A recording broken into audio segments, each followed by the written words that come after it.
Well, welcome to a bonus edition of the Ridgecrest podcast. I'm Michael Estes, senior pastor here at Ridgecrest, and I'm joined today with Stephen Collier. Stephen, wait a minute. This isn't the soundboard. Yep, you have been transplanted from over there. For those who don't know how the studio is set up, if you're watching, Stephen's over there and we're here, and so Stephen has moved from over there. That is an unmanned place right now. Yeah, we're just gonna have faith that technology does. Yeah, and which is a terrible idea because, if you've watched any of the Terminator movies, we know that technology is really evil and is going to take over the world eventually. That's true. And it kind of has. So Skynet, I guess, is caused by me not being at the soundboard today. Possibly. So. Can I tell you a little something that I saw the other day? We were in Hoover, Alabama for one of Jackson's baseball tournaments, and we had just gotten done eating at a Mexican restaurant there, which was a really weird and unique Mexican restaurant. It was really good, but we were walking out, and I'm thinking to myself, I think I've had my last meal because there's a car with a wrap on it that says Skynet. And I was like, oh no, I took a picture of it and I sent it to some of my friends who would understand. Was it driving itself? There was nobody in it. It wasn't driving anywhere. Okay. It was parked. Okay, we may still have a chance. I know. I'm hopeful. All right, so based on that introduction, Stephen, what is it that you do here at our church? For one, I don't even really have an attachment to the Terminator films. I've seen maybe two of them. Yeah. So that's the only two that matter. The first one and the second one were the only ones that were any good. That's true. That's what I hear. Those are the two that I've seen. P.S. This is not an endorsement to go watch those movies. Neither one of them are that good anyways. I just remember watching them when I was younger.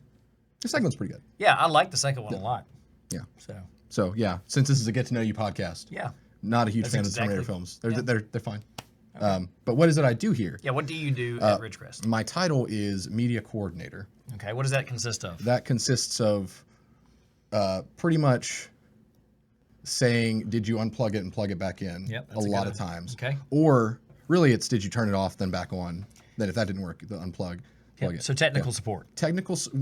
Some technical support. It's a multi-tiered hat or a multiple hat. I'm imagining a hat with multiple tiers now. I'm kind of imagining a wide hat with columns with other hats. Okay. So what do some of those hats consist of? So that consists of running our audiovisual team for Wednesday night rehearsal and Sunday morning church service. Yep. Part of that is my job specifically on Sunday mornings is coordinating our live stream, making sure that all of our cameras are doing what they're supposed to do and that our live stream is functioning. I'll have questions about that later. I'm sure you will. I've probably got answers. Another part of what I do is any kind of media that we produce, whether it's video or the occasional audio recording kind of stuff. I helm the production of that, the production and editing of it. I do a lot of I do some of our graphic design. We outsource a lot of that. Yep. But I do some of that. I do our social media account stuff. Pretty much if it is centered around technology, I do website stuff as well. Yeah.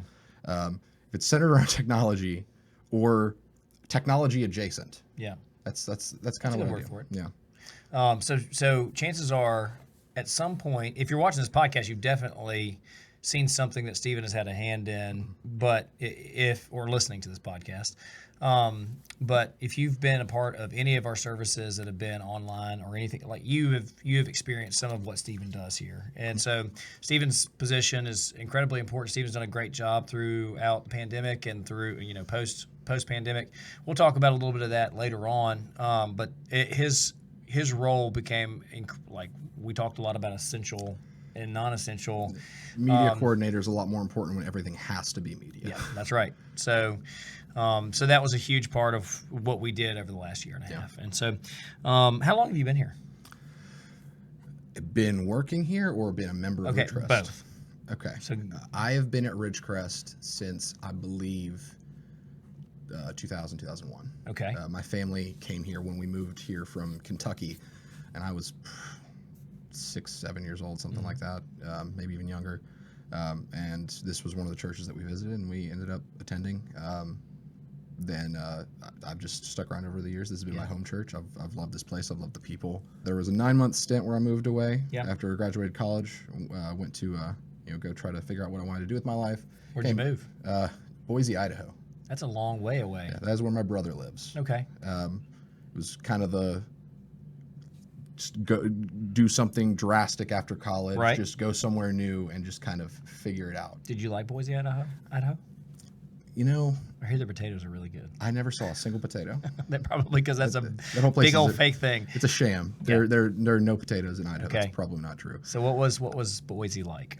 Boise, it was kind of nice. They call it a 4-season resort because all the seasons are as intended. They Unlike actually here have in them, Mississippi, where it's summer, Summer, and then a week of cold. It's not even You really get winters. a week of fall and then a weird kind of cold where it's not really cold but it's just kind of gross. Yeah. And then some spring that's really only about a week and a half. Really, the summer. weather in Mississippi outside of summer is just like a roulette board or something. Like you spin it and you see what you get. That's really that's very true. Yeah. You can get all 4 seasons in a day. You really could. It's happened before. Yep, absolutely. All right. Okay, so as media coordinator, how long have you been at Ridgecrest? I interned here in high school around the age of 15, 16. Who were you interning under at that point? Brian Price. Okay. Pretty much. Okay. So my dad and my brother both have over the years been involved with aspects of audiovisual. My dad actually, before Brian Price was here, he helmed the audiovisual team here at Ridgecrest. And my brother was a big light guy. He worked at Broadmoor for a while doing their light stuff, and so I kind of inherited that, but I went more along the lines of like video production and stuff like that. And so I kind of had a passion for it a little bit going into middle school, and then when I got to 6th grade, I started volunteering with the AV team with students, and kind of from there onward. Brian Price ended up taking me under his wing when I was in high school, and started giving me stuff to do on Sunday mornings, and then he started giving me tasks to help throughout the week, like duplicating our CDs and DVDs, organizing some things, breaking computers apart and putting them back together. Yeah. Just stuff like Cool that. stuff Just like that, just yeah. just random intern things. Right. Okay, so that actually kind of gets into a question that I'm going to ask you a little bit more later. But like that, you're kind of what you're telling me is kind of how you ended up in ministry. Yeah. I've got, if you would like more of a story that I think is a pretty cool God story of how I got full time, I would love to tell you. Okay, I'm gonna ask that question in just a Okay. minute. So don't let me Put a don't let me pin in forget. that, yeah. So this is a trick that Matt does. Is he does this thing where he crosses his fingers like this so he can remember the question he wants to ask later. See, I thought it was this. I thought it was So- these that you do for memory. So it may be, but this is what Matt does. Okay. And so I've started to do. I picked that up from him, and I was like, you know what? That's probably not a terrible idea. And then there have been times where I've waited so long that I forgot what to cross my fingers for. So Got to cross the other fingers so that so- you couldn't remember what you were crossing your fingers for. that's right. So probably not effective for me. So, all right. So before we get to that God story, because I am incredibly interested in that, the I story saw your that eyebrow comes- raise when I said God story. the story before that is the God story that leads to you knowing the Lord. So how is it that how did you come to know the Lord?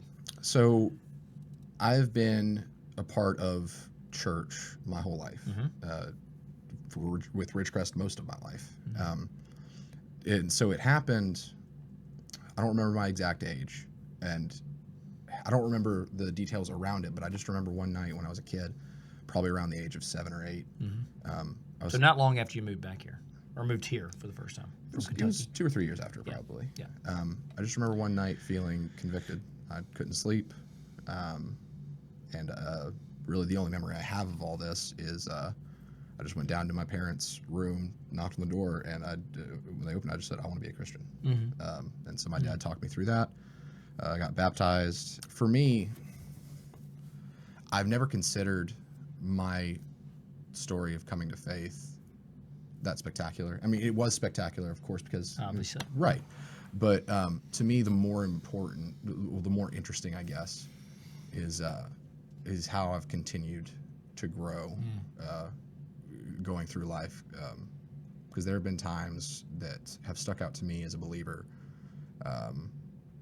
that stick to me more than that initial salvation, I Sure. guess. One that comes to mind specifically, and I'll be brief because I'm probably going to rant. You're probably going to have to rein me in sometimes. That's fine. one time, it was the day before I went to college. Well, community college, because I was homeschooled my whole life until college. And so it pretty much, the thought, like the feeling I had was that I'm about to enter this new world that I have no idea what to expect. Right. Because schooling is completely different from what I'd been doing. And it was in the middle of worship one morning, on a Sunday morning. And I don't remember what the song was called, but it was the one with the bridge, "No weapon formed against me shall prosper." Yeah. Mm-hmm. We hit that bridge. I don't even remember if I was volunteering or not. I just remember like feeling like I was just in that room by myself. Yeah. And I feel like I just felt the voice of God just saying, whatever it is, we got this. Yeah. So just moments like that are what stick with me. So I want to address one thing that you said there that I thought, something that I think a lot of people feel when they come to know the Lord at a young age.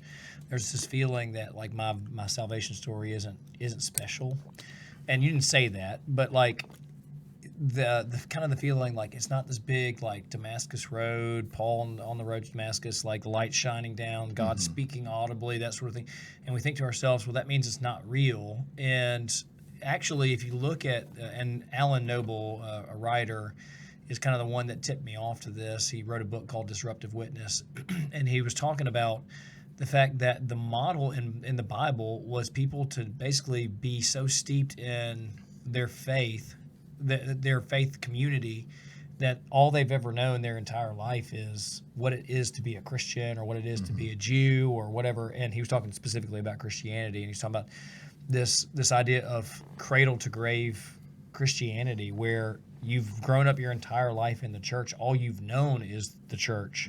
And that shouldn't be something that we frown upon or look down upon like, oh, well, your salvation story is really not that special. It's really an incredible blessing to have been a part of that community your entire life. Yeah, absolutely.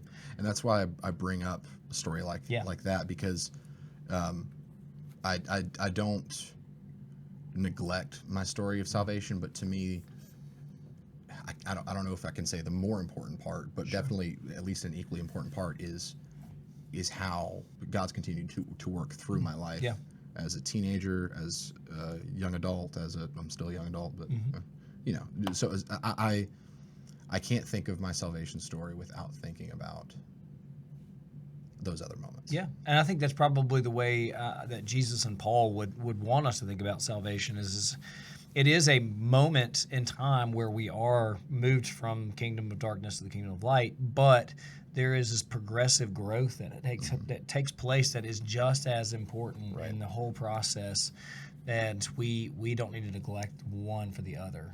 We don't need to say, well, the only thing that matters is the fact that I got saved. I think that's probably why we've seen so many people in the West, in the Western church, not really mature as believers, is because all of the emphasis was on that moment of salvation, and nothing happened afterwards as far as discipleship. And that's not really what our what God's intention for the church really is. And so, anyways, I think it's important that you bring that up.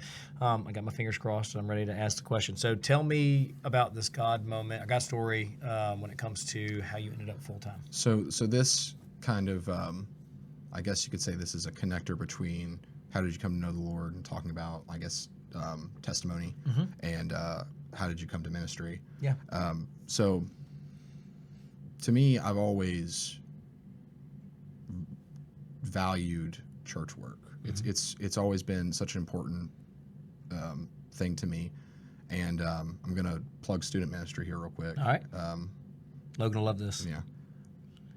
So much of who I am today is because of student ministry. Because, like I said, I was homeschooled, and we weren't a part of a homeschool group. Everything we did was at home, and so I didn't really have any like social outlets. Yeah. And then when I got to middle school, I started coming to church every Wednesday. Back when the spot was kind of an area where they had food and like video games and everything, I would come and hang out with people there. I would volunteer with the AV team. I would just find those connections, and the student ministry was a great place for that. And so many of the people that have influenced my walk are from that point in my life. So a passion of mine is is student ministry. Yeah. It's such an important area within the church, and so I guess I just wanted to say that just to highlight, like, hey, this is a person who, because of several volunteers Yeah. during that time when I was a student, I'm here today and I'm on staff at this church, Yeah. trying my best to do everything I can for the kingdom. And that is so important. So Absolutely. anyone who volunteers for student ministry feels like they don't make much of a difference, or anyone who is hesitant to volunteer, it's so important. Yeah, absolutely. You never know when. Yep. That wasn't the God story. I just figured I'd That's an important. I'm glad that you said that, because Yeah. it's true of. By the way, it's true of any age-related ministry that we have here, children's ministry, preschool, all that stuff. Like, I know that my children were shaped by so many of the experiences they had, and I was shaped by student ministry, but the experiences they've had in children's ministry, student ministry. And so I agree with you. I mean, those areas are incredibly important, and you can make a huge difference in a person's life without even knowing it. Like, you never know when you are going to provide someone with their life-changing moment that defines who they are and what they believe moving forward. Yep. Which it's kind of scary, but I mean it's powerful. Well, that's what ministry is a lot of times. It's Yeah. it is kind of scary, but because it's a huge calling, and it's a kind of a heavy weight at times, but it's a good thing.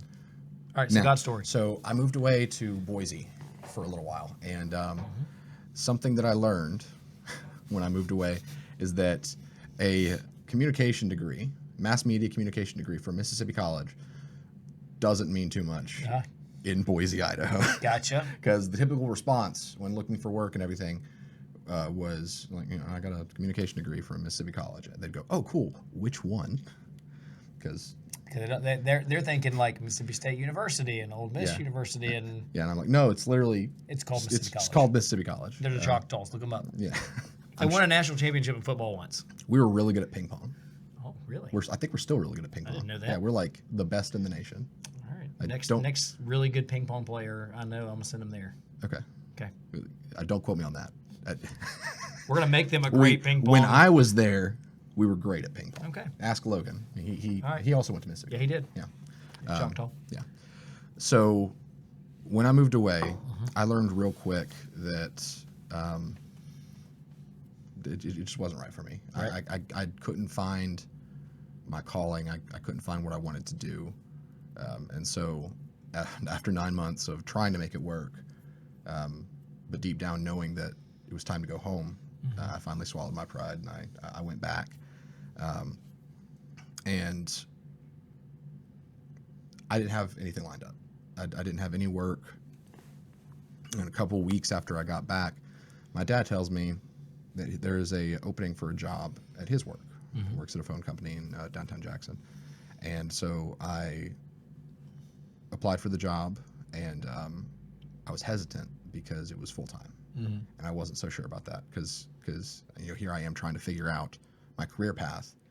And I don't want to do administrative assistant stuff full-time. So I was on the phone with the guy who was hiring for the job, and I was prepared to tell him, I don't think I can commit to a full-time position. Before I could even say that, he was like, hey, bad news.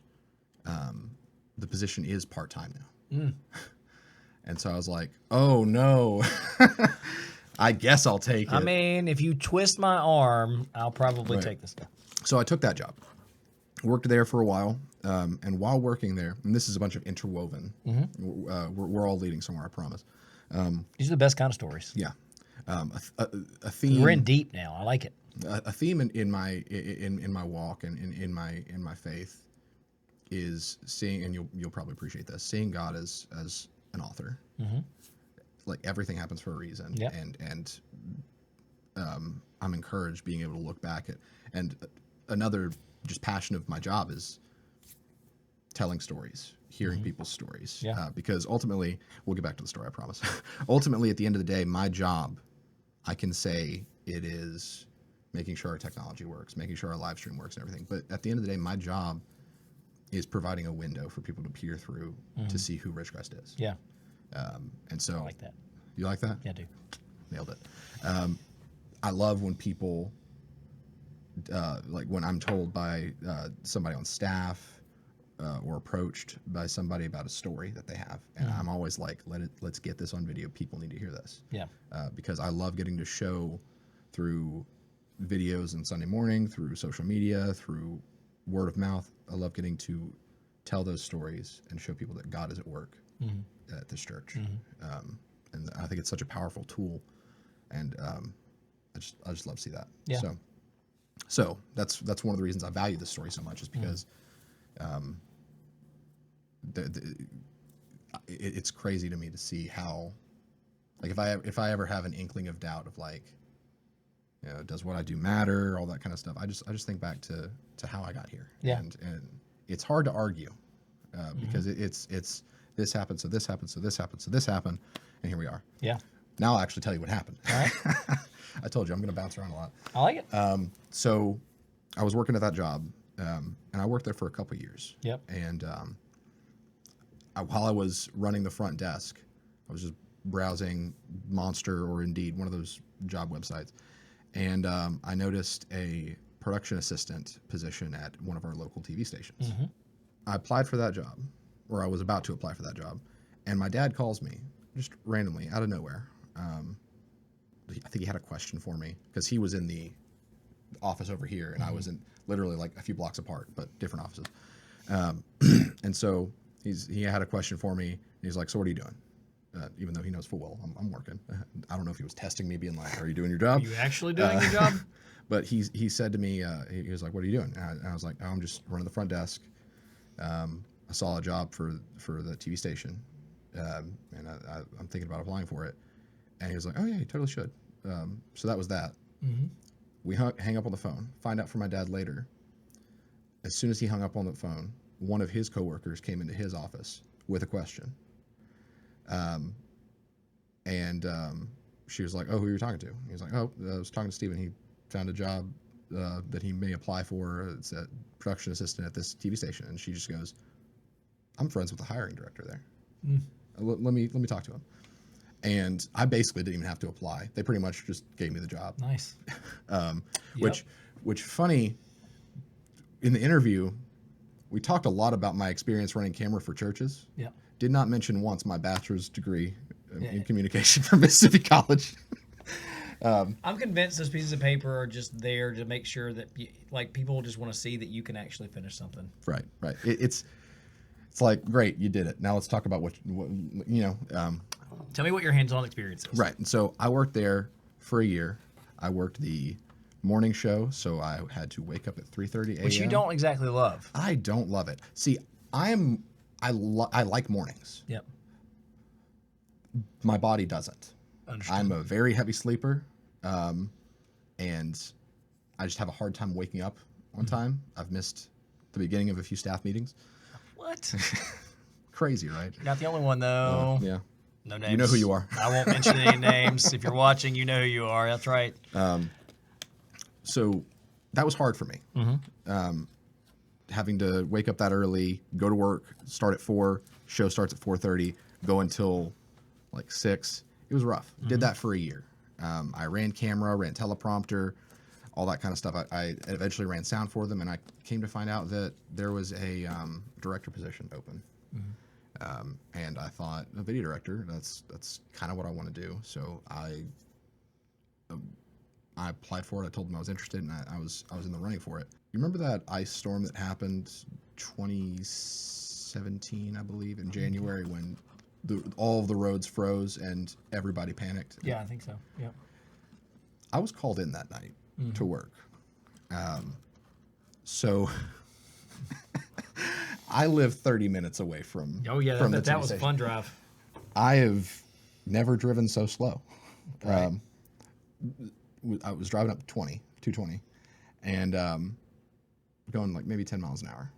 And I told him, I was like, if I'm coming in, I'll probably be late, and they're just like, it'll be fine. Come on. And to their credit, I don't think they knew that I lived far away. That's why they called me. Yep. And I didn't speak up and tell them, like, hey, I might actually get in a wreck. And that was on me. Yeah. just to clarify. So on my way there, I'm going the speed I need to go. Steering wheel is not moving. And my truck does this. It just starts turning, and I don't crash. I don't wreck. My car just slides and then just scooches to the edge of the road and just sits there. And I am stuck for probably 2 hours. I call them and I tell them, I cannot make this shift. I am literally on the side of the road. Got out of there safe, managed to park the truck up ahead, got it in the morning. All that was good. Come to find out from an email next couple days that one of the other production assistants answered the call because I couldn't. And so he was up for the promotion. Gotcha. And that kind of bummed me out at first, but then shortly after, a friend of mine sent me a job application for another church that wasn't a good fit because it was just cultural difference. Like I wouldn't have fit into that church culture. Right. But I read that and I was like, Ridgecrest really needs this. And so I talked to Brian Price and I was like, hey, we really need someone like this. I wasn't even like, here's my resume. I was just like, this is something that Ridgecrest really somebody like this. We need someone to handle our social media, to work with graphic design, to be someone to help communicate, basically be a mouthpiece. And he was just like, so what are you offering? And basically that conversation ended up, he gave me a part-time job. Nice. And I would not have gone for that if I had not been up, if I had still been up for that director position. Right. So right place, right time. I was where I needed to be. Perhaps the Lord just kind of gave your truck a nudge off to the side. That's what I tell people. It's what it felt like because my hands were locked. I was not doing anything I wasn't supposed to, and the truck just did that. It was wild, and not a scratch on it. It's crazy. That's crazy. So I was here part-time. I was still working at the telephone company and working here, and amidst all the staff changes that we had, I remember having a conversation with somebody on staff and just saying, because I felt like I couldn't do my job to the utmost effectiveness because I was split between two places. And so I told him, I was like, I really want to be full-time here. And went through the personnel committee. They hired me on, and I've been here ever since. And it's just been continued God stories for me, seeing how all of that lined up exactly how it needed to, with just such insignificant things. If one of those had not fallen into place, I probably wouldn't be here working this job right now. And that's just super cool to me. Probably way too long of an explanation. I like it though. I mean, because like you mentioned, God as an author, and it's cool to see the places where his authorship is really clear. And it's important that we as believers have those moments in our life that we can point back to and say, "Man, I know God was working in that situation." So it's hard to deny. I agree. And I'm very thankful that I have stuff like that to look back at. So if you weren't doing ministry, would you be doing something like what you were doing before, or something along those lines? Honestly, I think a lot of the reason why I went into mass media, communication, all that kind of stuff, was because of my time in ministry, like through high school, middle school. Right. And honestly, television is a stressful I place believe to be. that. It does not matter if you are like the small peon running camera. You get secondhand stress and firsthand stress. And so, all the stress. So and that's one of the things that I realized after I wasn't up for the job anymore, was just, I would have hated this. Yeah. Because it's just such a constant place of stress and dealing with people while they're stressed, and it just would not have been restful for me. And so I don't think I would be in television. I do remember this question, so I did think about it. Yep. So I am kind of prepared for this question. If I had a little more confidence in myself and a little more, I guess, assurance in what I wanted to do with the future, I probably would have gone into family counseling. Oh, really? Yeah. Interesting. A passion of mine, and this has to do, I guess, with telling those stories, hearing people talk about things that they've seen, they've witnessed. A part of that, a part that goes into that, I think, is that I have a passion for just being an effective communicator. I've seen so many times relationships broken or just large misunderstandings because there wasn't context or someone wasn't listening, and so it's kind of been a passion of mine over the years to just try to be as effective of a Irony, communicator. everyone. That's I've irony. done it before. Right there. As effective of a communicator as I can be. Yeah, absolutely. And so I feel like I probably would have landed in that place of trying to mend those relationships, trying to help people move forward, and learn how to hear each other. Yeah, that's cool. Or I would have been a fiction author. Yeah. I had a passion for that when I was in high school. I was gonna say you could. I mean, you and Matt. I don't know how. Matt, Steven, and I could probably put together. Yeah, it took me a second. I hadn't had enough coffee today. Yeah. Could probably put together a really professional Marvel podcast. Absolutely. And make some money on it. We absolutely could. I mean, I'm not saying that could be our full-time job, but I'm saying that like we could make some money on it. So if you're ever looking for like a side hustle, that would be one that we could probably put together for you. So Steven, the media coordinator, counselor, fiction author, podcast producer. Yep. There you go. We can make it happen. That's a lot of hats. I mean, it's kind of like what you do now. Yeah. Just add a few more. All right. Here's a question that I've asked everybody because of contextually where we are in our the history of our world and that sort of thing. How has your perspective of ministry changed over the last year and a half? So, shocker, COVID was hard. Yeah. Yes, it was. I know I'm not, blowing any minds by saying that. It's okay. It needs to be said. But I was very impressed, proud of our church family because we shut down, and we hated to do that. I know you were very torn by that decision, but we did what we had to do. And I remember sitting in that staff meeting when we made that decision that we were just going to be remote. I remember thinking, are people going to go for this? Because it's a big change. Yep. And I've been kind of shocked in the best way possible, seeing how many people bought into that and how they continued giving, how they continued attending, and then when we came back, they've been attending again. We've been steadily getting back to some form of normalcy. But in terms of how my perspective has changed, I don't know if it's a change of perspective or more so just a highlighting of certain aspects. I guess a challenge has been finding that balance between being accommodating and being, I guess, too accommodating. Yeah. Because ultimately, like our vision, Know God, Serve Others, Reach Our World, Yep. a very large part of that Know God aspect is corporate worship. And we talk a lot about how important being a part of a body of believers is. And that in-person aspect is so valuable. It's vital. And so I know that people got into a routine of, well, we can't go to church, we'll just tune in. And we made a lot of changes, like we added the ability for an ASL interpreter to be on screen, and a lot of people have appreciated that. We've made a lot of changes to our live stream to improve it. Yes.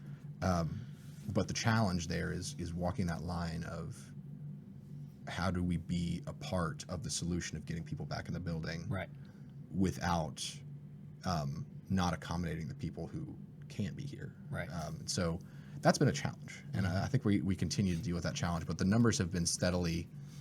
People are steadily coming back. Yeah. But it's just always a thought of mine.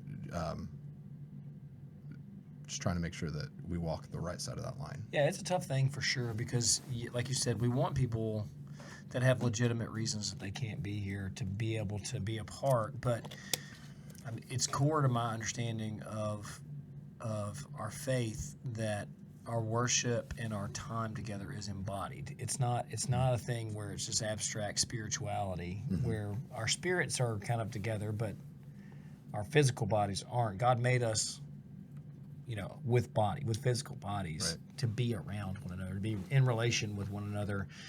And so, yeah, it is a tricky thing for sure. And that's probably been one of the harder parts of trying to figure out how best to start back and move back. And, you are integral, and you and William and your team were integral in helping us reach people when we couldn't physically be together.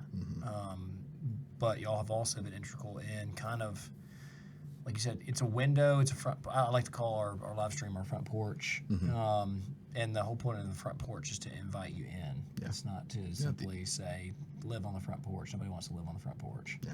Another thing that I don't know how much this applies to, well, it applies a lot to ministry. I don't know where this conversation will necessarily go, but a challenge that I've noticed is coming back to that whole idea of having a passion for effective communication and making sure context and everything is provided, and making sure that we properly present ourselves. Last year showed how dangerous social media can be, through just how angry people are. Sure. There's and not to sound cynical or everything, but it was a time where it was a ticking time bomb. People were stuck inside. They were angry at the fact that they were stuck inside. They had nothing to do. And They were afraid. They were afraid. Too. I mean, it wasn't just anger. Anger is a secondary emotion. Right. Fear tends to be what's underlying fear it. and uncertain, all of those things. But for their only window out into the world to be social media, where you can immediately see how other people are reacting to the world, it created just this kind of explosion of just anger online, and so of people not effectively communicating, people not being heard, and so it was just interesting to see that, and I don't know how it immediately applies to ministry, but it definitely is applicable in thinking through how you navigate social media, seeing how it can be used as a tool for good, but also it's a very dangerous thing. Yeah, and that's something that you pushed for us to do, is to try to use it in a positive way. We had a couple of some good news Ridgecrest kind of things that we did, and I like those. Those were actually a lot of fun, and you were really in favor of those, because I think part of that is because what you were saying there is you wanted to put things out that were